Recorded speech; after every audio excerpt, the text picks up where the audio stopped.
Oduu keenya jalqabaatiin Keeniyaatti goondaa hattanii biyyaa ba'uuf jirtu jedhamuun kan himataman shakkamtoonni to'annoo poolisii jala ooluun mana murtiitti dhiyaatanii akkamitti Keeniyaa keessatti goondaan akka qabeenyaatti lakkaa'amuudhaan ni hatame jedhama. Manni murtii shakkamtoota kanatti maal murteesse gabaasa bal'aa kan dhageessan ta'a.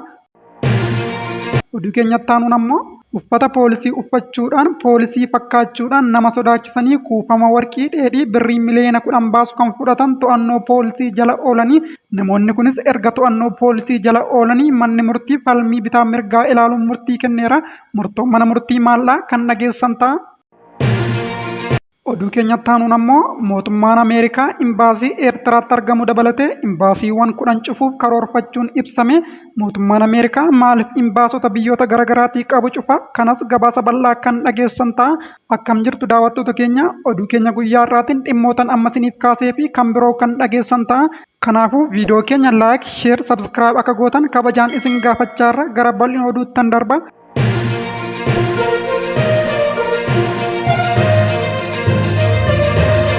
Keeniyaatti goondaa hattanii biyyaa ba'uuf jirtu jedhamuun kan himataman shakkamtoonni to'annoo poolisii jala ooluun mana murtiitti dhiyaatanii taateen kunis taatee ajaa'ibaatti jedhamaa jira. Keeniyaatti goondaa dhibbootaan lakkaa'aman hattaniittu kan jedhaman namoonni 4 to'annoo poolisii jala ooluun isaanii poolisii Keeniyaarraa kan dhagahame yoo ta'u namoonni kunis goondaa hatanii biyyaa ba'uuf akka turan ibsameera. Namoonni kun goondaa hatuun biyyaa ba'uuf wayita yaalanitti buufata xiyyaaraa keessatti kan qabaman yoo ta'u gochicha raawwachuu isaaniis amananiiru. Dhaabbanni eegumsa bineensota bosonaa Keeniyaa bineensota gurguddoo akka leencaa eeguuf hundaa'us goondaadhaafis eegumsa ni taasisa jedhame. Goondaan Keeniyaa sanyiin isaa Afrikaan Harvester Antis jedhamuun beekaman tokkoon isaanii biyya Yuunaayitid Kingidamitti paawundii 170tti kan gurguraman goondota gatiin isaanii minyaa'aadhas jedhame. Dhaabbanni kunuunsa bineensota bosonaa Keeniyaa bineensonni karaa seeraan alaa daddabarfamaa jiran baay'achuu isaanii ibsuun kunis waan hamaa ta'uusaa ibseera. Shakkamtoonni kunneenis ujummoo pilaastikii goondaadhaaf qophaa'e keessa goondota kaa'uudhaan qabamanii goondonni ujummoo kana keessatti utuu hin miidhamin haga ji'a 2 turuu akka danda'anis kan ibsame yoo ta'u shakkamtoonni kunneenis ujummoo kana dhoksuudhaan biyyaa baasuuf yaalaniiru jedhame. Goondonni 100 lakkaa'amanis ujummoo kana keessatti dhokfamanii argamanii. Dubbii himaan dhaabbata kunuunsa bineensota bosonaa Keeniyaa yaada kenneen lakkoofsi goondaa achi keessatti argamanii inni sirriin ammaaf hin beekamne lakkaa'amaatii jiras jedhanii.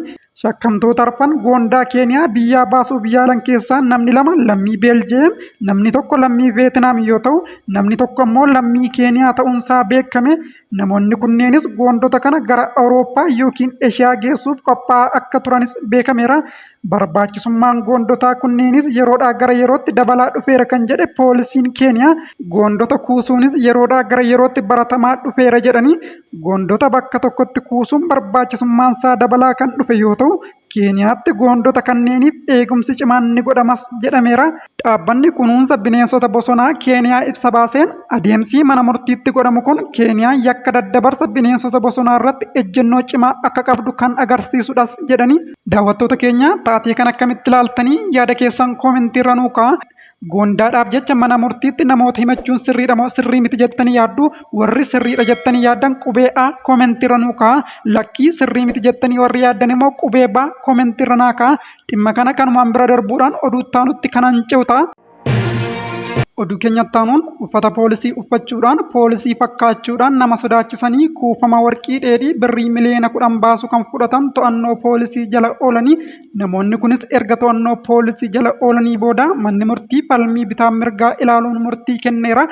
Himatamaa tokkoffaan miseensa qaamolee nageenyaa duraanii kan ture Shaalaqaa Tsaggaayee Haayiluu, himatamaa lammaffaan Dabbabee Gammadaa kan jedhamu yoo ta'u, himatamaa sadaffaan Sannaayit Biraanuu yoo taatu, himatamaa arfaffaan immoo Alamaayyoo Dannaqee nama jedhamudha. Ministeera Qaattii Daayireektarri Abbaa Alangaa dhimmoota malaammaltummaa himata shakkamtoota kanarratti dhiyeesseen miidhamaan kun Tigraay irraa warqii dheedhii giraamii 1611 fidee dhufuudhaan hojjechiifachuudhaaf Finfinnee naannoo Piyaassaa deeme. Namni kunis himatamaa sadaffaa waliin gara Piyaassaa kan deeme yoo ta'u Himatamtuu sadaffaan himatamaa tokkoffaa lammaffaa fi arfaffaa wajjin walii galuudhaan warqii kana akka isa jalaatii saamaniif haala mijeessite. Himatamtuu sadaffaan kun abbaa warqeetiin naannoo piyaassaatii dursinee laaqana haa nyaannu jechuudhaan mana nyaataa tokko deemna jetteeni akkuma mana nyaataa bira ga'aniin himatamaa tokkoffaan uffata poolisii uffachuudhaan ofiisaa qaama nageenyaa of fakkeessuun konkolaataa abbaan warqee sun keessa jirutti dhiyaachuudhaan abbaan warqee sun gabbiinaa keessaa ba'uun duubatti akka darbu isa ajaje.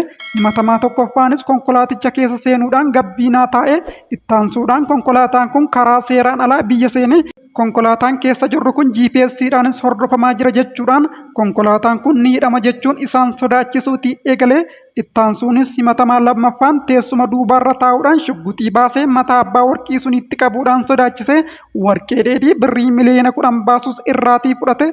Erga warqii sana fuudhanii booda namicha abbaa warqii konkolaataa keessaa buusuun himatamaa sadaffaan immoo konkolaaticha oofuudhaan fuudhanii adeemanii himatamaa arfaffaan immoo fageenyarra dhaabatee kan isaan eegaa ture yoo ta'u erga haala kanaan warqii kana argataniin booda waliin ta'uun warqicha mana warqii naannoo piyaasaatti argamu kan eeyyama daldalaallee hin qabne tokkotti birrii miliyoona 3,400 fi 15,000 qofatti gurguratanii maallaqichas hiratanii faayidaa dhuunfaa isaaniitiif oolfatan jechuudhaan abbaan alangaa himata isaanii irratti bane.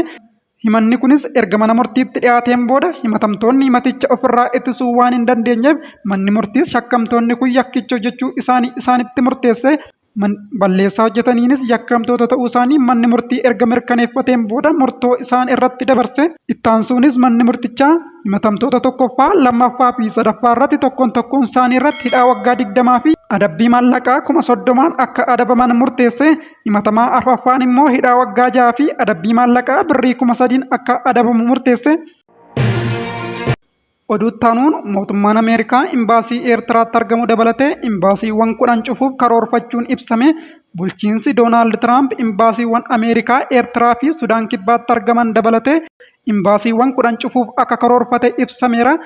Ministeerri dhimma alaa Ameerikaa imbaasiiwwan kanaan alattis qoonsilaawwan 17 cufuuf karoorfachuusaa Niwuyoork Taayims yaadannoo bulchiinsichaa arge wabeeffachuun gabaaseera. Bulchiinsi Tiraamp imbaasiiwwan biyyoota akka cufaman karoorfate keessatti argaman kana hojiiwwan hojjechaa jiran imbaasiiwwan biyyoota ollaatti argaman keessatti akka raawwatamu karoorsuunis ibsameera.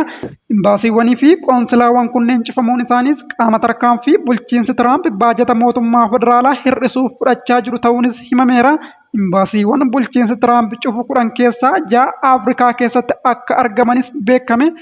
Karoorri bulchiinsa Tiraamp kun olaantummaa dippiloomaasii Ameerikaa dhabsiisuun Chaayinaadhaaf carraa haaraa kan uumu ta'us yaadonni ka'aa akka jiran gabaasni kun ni mul'isa. Kana malees imbaasiin Ameerikaa Somaaliyaa Moqodishoo jiru guutummaatti akka cufamu. Kana yoon taane immoo hojjettoonni achi jiran haalaan akka hir'atan yaadni dhiyaachuus gabaasichi eereera. Egaa daawwattoota keenya oduu gabaabaan guyyaa irraa isiniif qindeesse kana gammaatti hordoftanidha. Warri chaanaalii keenyaaf haaraa taatan chaanaalicha laayik, sheer, sabskiraayib akka gootan kabajaanan isin gaafadha. Sa'aatii muraasa booda immoo chaanaaliidhuma kanarratti oduu biraa nagaa walitti deebinutti nagaan naa tura.